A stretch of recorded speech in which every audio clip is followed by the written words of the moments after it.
Hello.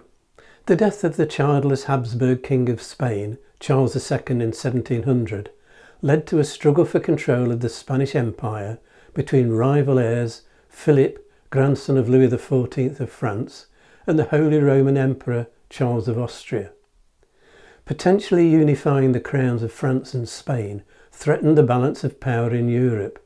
Prussia and others formed a grand alliance in support of Charles of Austria against France and Spain and their allies. With war looking increasingly likely, Admiral John Benbow had been dispatched to the base established in Jamaica before hostilities began in 1701. In 1702, on patrol in the Caribbean to try and prevent the French making contact with the Spanish Silver Fleet, a French squadron was sighted off Santa Marta Bay, Colombia. Benbow, on board HMS Breda, a 70-gun third-rate ship of the line, gave the order to attack and led the way. Two ships refused to follow, and the others were slow to respond. Sporadic engagements took place over the next 6 days. In one exchange of fire, Admiral Benbow's right leg was shattered by a chain shot. The rest of the squadron were ordered to hold the line of battle. Richard Kirkby, captain of the Defiance, came aboard the Breda to argue for a withdrawal, pointing out the men were exhausted, ships had suffered damage, and ammunition was running low. At a council of war, the other captains supported Kirkby, leaving Benbow no option but to disengage, cease the pursuit, and return to Port Royal, Jamaica. A court-martial was ordered. Captain Thomas Hudson of HMS Pendennis died before the hearing, probably suicide. Captain Kirkby and Captain Cooper Wade of HMS Greenwich, who was accused of being drunk throughout the action, both men with previously good service records, were found guilty of breaching orders and neglect of duty amounting to cowardice, and sentenced to be shot.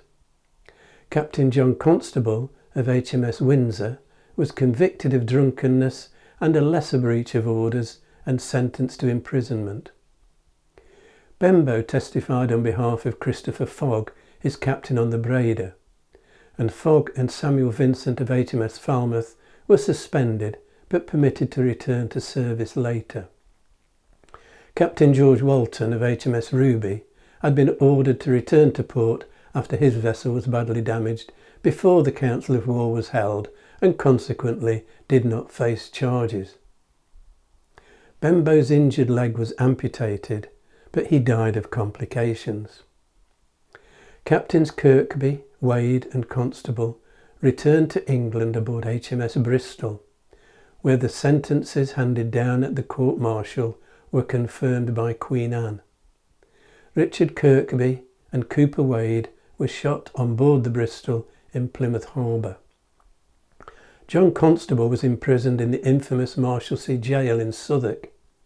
Influential friends working on his behalf managed to secure a pardon after 2 months. The episode in the Caribbean caught public imagination. Songs were composed about brave Benbow. Taverns were named after him. The inn in Treasure Island, where Jim Hawkins and his mother live, is the Admiral Benbow. The war in Europe saw a series of famous land victories by the Duke of Marlborough, supported by the Royal Navy. Admiral Sir George Rooke was sent to support troops in Spain. An assault on Cadiz, a port vital to Spain's transatlantic trade, was repulsed, but on his return Rooke redeemed himself by destroying the Spanish treasure fleet in Vigo Bay, northern Spain. After escorting Archduke Charles of Austria to Windsor Castle in 1703, Rooke, aboard HMS Royal Catherine, took charge of an Anglo-Dutch fleet in the Mediterranean. A spur-of-the-moment decision to launch a surprise attack on Gibraltar, led by Admiral George Byng and a force of Marines, was successful. Gibraltar was a significant strategic prize, but at that time with no safe bad weather anchorage. Shortly after the capture of Gibraltar, a major naval engagement with the French fleet took place off the coast of Malaga. The battle itself was inconclusive, with both fleets suffering damage, but when the French withdrew to port in Toulon, it left the Allied forces in control of the Mediterranean. After running repairs at Gibraltar, Rooke sailed for England, leaving a strong garrison behind and a fleet of 18 ships under his second-in-command, Sir John Leake, to patrol the Iberian coast. Made a full admiral in 1707, Leake captured Sardinia in 1708 and supported General James Stanhope's troops in taking the fortified harbour of Port Mahon on the island of Minorca, arguably the finest harbour in the Mediterranean. The Minorcans were predominantly Catalan and welcomed the British and Dutch forces as liberators. By the time peace was concluded with the Treaty of Utrecht in 1713, Britain was in a position to dictate terms, its place as a great naval power indisputable. The Caribbean was opened up to British trade. Newfoundland and Nova Scotia were ceded, along with trading rights in Hudson Bay. Many naval officers made a name for themselves in the conflicts of the late 17th and early 18th centuries. Among them, the colourful Cloudsley Shovel, who joined the Royal Navy as a cabin boy aged 14 and rose through the ranks to become Admiral of the Fleet, and like Benbow, a national hero. I shall tell his story next time.